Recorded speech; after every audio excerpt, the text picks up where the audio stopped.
So yan, magluto tayo ng igado. There's our liver, gizzard, bawang sibuyas, laurel paminta.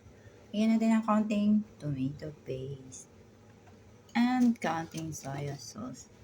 Ang ating mga gulay, carrots, marigoso, bell peppers, potato, and garbanzos. Let's start cooking, guys. And pinakulo na natin yung ating balon-balonan, pero una natin dito kasama ng bawang sibuyas. I added carrots. I added also our potatoes. Kaya natin ng kaunting pamintang durog at kaunting magic sarap. We added also kaunting tomato paste and toyo. So guys, nilagay ko na ang ating ampalaya.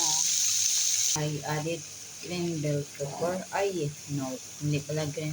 Ay, pala red siya. And yellow.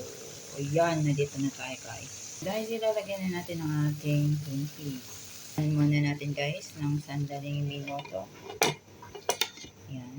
Here guys, I gonna add laurel. And lastly, ilalagyan natin ang ating liver. So, ito napakulo na natin ng hako. Ayan. 1 minutes lang, is cooked na siya.